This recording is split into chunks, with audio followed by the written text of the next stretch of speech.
Warning: this recording has been licensed by the copyright owner for private home use only. All other rights are reserved. Any public performance, copying, editing, exhibition, renting, or any other use in whole or in part is strictly prohibited, and any such action under copyright law establishes liability for civil action and may give rise to criminal prosecution. Infringement will be strictly enforced. Do not copy this recording.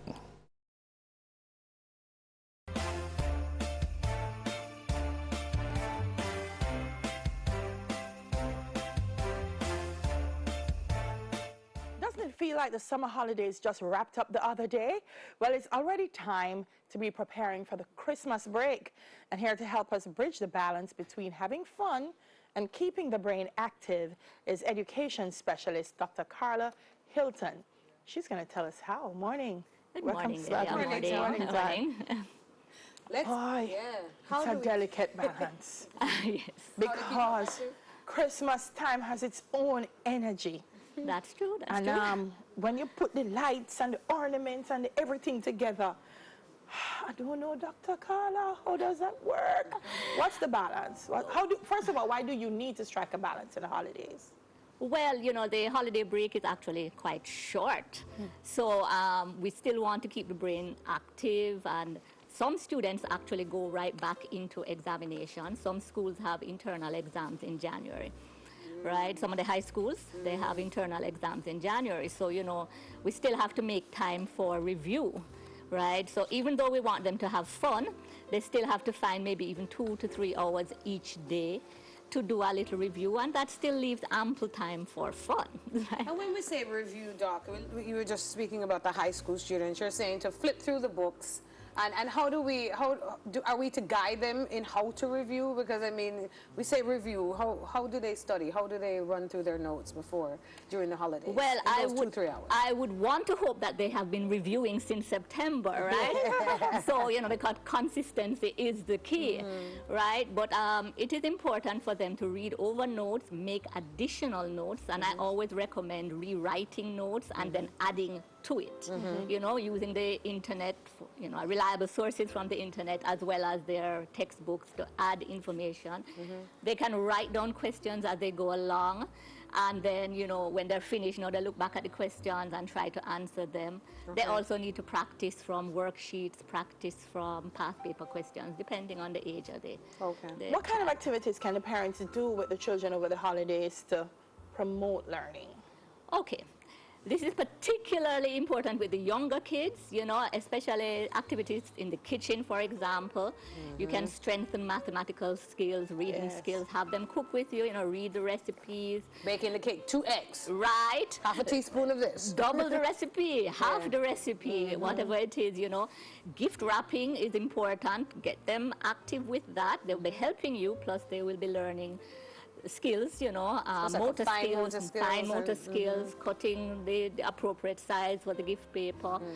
And this will help you, as I said, reading. So part of it is making learning applicable. Yes. Because I think that's part of the challenge sometimes where the children separate, and the parents, learning with reality. So it's like, I'm doing school, and that has nothing to do with everything else that I'm doing. No.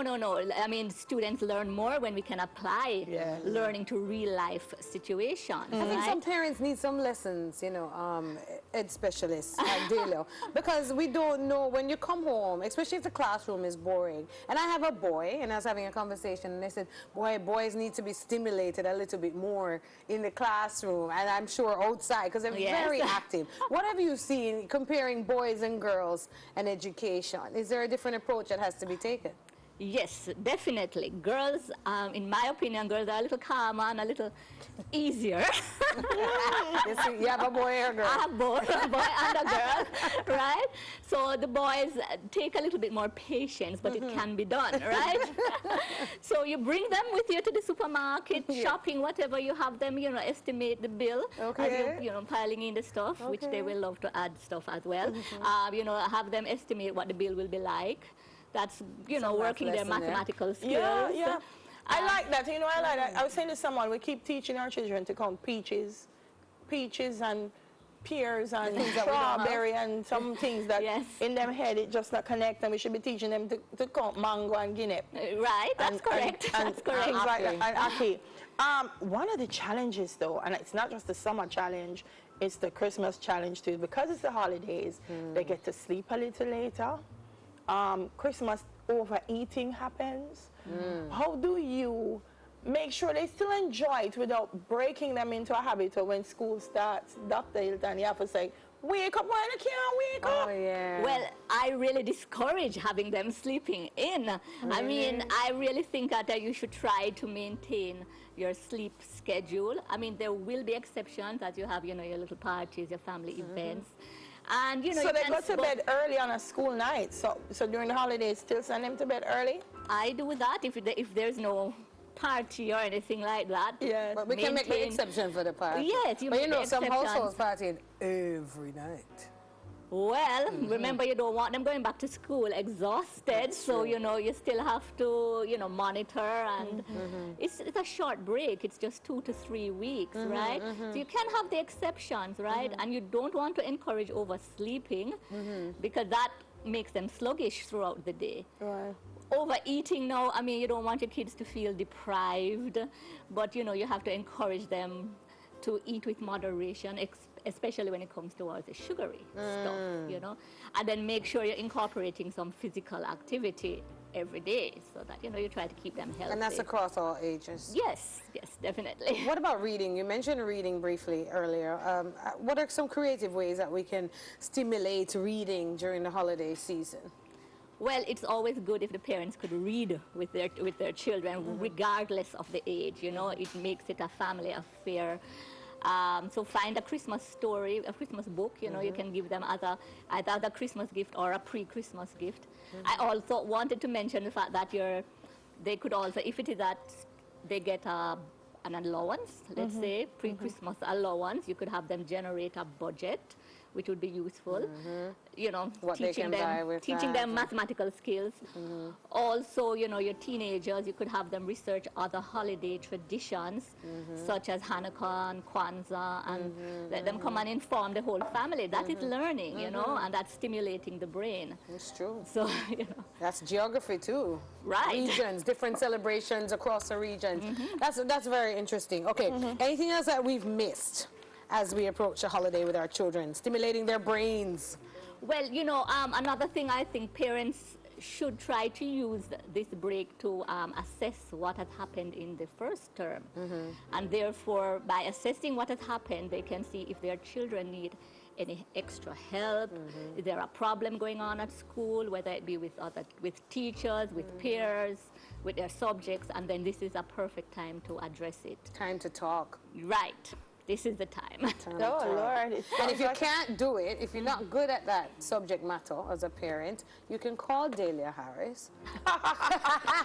Delia, you're coming over Wednesday to my yard. Teach my son. Perfect time to get a private tutor. There you go. And Delia's very affordable. She understands her people. No? I just like to talk to kids and have them talk back. Sometimes when they talk to you, you understand things differently It's when you true. allow them to voice That's the true. concerns they have in That's true. terms of learning. You know, can I just say, and I'm going to put this out there, my son one day said to me, and he's very expressive, but he said something, and it worried me, and my girlfriend actually said, Empress, you need to look at that. Mommy, all you want to do is work on your phone and rest.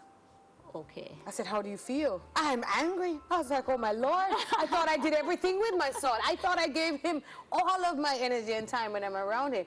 But what is that? When children feel that they maybe are neglected or they feel like you're not giving them enough. As a mom, you feel down. I don't know if you've ever experienced that or felt you're working too much. Well, yes, even just yesterday, my daughter tells me that she has biology exam tomorrow. She said, when are you studying with me, Mom?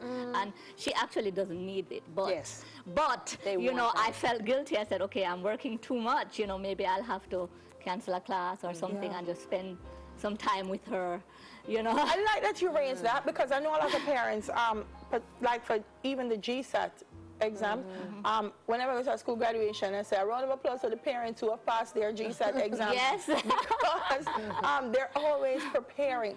How important is it for the parent to be a part of that process? even if you don't understand everything. It's very important. You just take up the book, take up the textbook and turn to a page and start to quiz them. You don't have to know anything because the answers would be there. I mean, you know, you have the textbook. I mean, maybe if it comes to explaining something, then you might Then you not call be. a friend. Right. But I Lifeline. mean, they like your participation. It makes them feel as if you are really involved in everything. And they want you involved, you know, even if they don't say it. Yeah. They want you to be involved. I think it also reinforces for them that you think education is important as a Right. parent. Right. So it makes them place importance on it as well. No, a lot of parents, they do want the kids to do well, but they're not actively participating. Also, they nag and scold instead of praising the small positive Achievements. steps that your child is making, and that's important. That- They want the You praise. need to say that again. Doc, say that again, because enough always say, I want them to. You know Right, what I'm no, saying? parents, we need to stop nagging the kids, you know, we need to praise even the small steps. It's one of my favorite things to tell them at graduations. I say you can have a child that starts off with 40% in a class and everybody else is getting 70. But next term they get 50.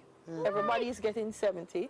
Then they But get that is 60. still an achievement, Everybody's getting right. 70. I said, and you're cussing them to say, you can't reach 70 when your child is the only one in the class that has moving up. showed improvement Right, in their right, work. yeah. So you have to look at what works for them and reinforce the great things. Right, And make right. sure they do better. And I was Right. always a 70, 80%. I was that kind of girl because Right. I just, you know, I was like, oh, I can do this. You know, I wasn't that girl that was going to get the 90s and 100 because that wasn't where I wanted to go. I was more focused on being extra creative, you know what I mean? But I could get by.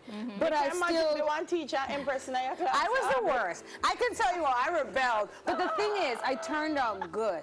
And I Yes, you think did. it was because my parents allowed me, as much as my dad was fretting, like, oh my God, you know, like, is she going to get accepted to any college? Yes, Daddy, there are 6 of us there. You know what I mean? Like, worried. But the thing is, do we have to look at the innate talents of the child? And during the holidays, isn't that a good time to work out? It What does is. a child want to do? Like It the other is. side of school, then there's the academics, the biology and the math. What about the other creative or, what do you call it, engineering skills that the child might have? Right. How do we find out what the child wants to do and what's good at? And how do we help them to build on those skills? Well, it begins with communication.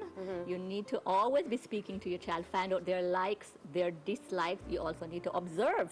What do you see them doing, you know, and what are they actually good at in school? And then based on that, and, you know, conversations about career path should begin at an early age, I feel. I mean, it's not that you're telling them you must be this or you must be No. that. Yeah. But, you know, a Just an general inclination. idea, right, And you know? support them. And it's just, it boils down to communication. Everything really boils down to communication. You need to know your child, you know? Awesome. Dr. Carla Hilton, wonderful having you. Thank you very much. We for hope to having have me. you again when school restarts and then parents are in trouble, we'll go and bring you back.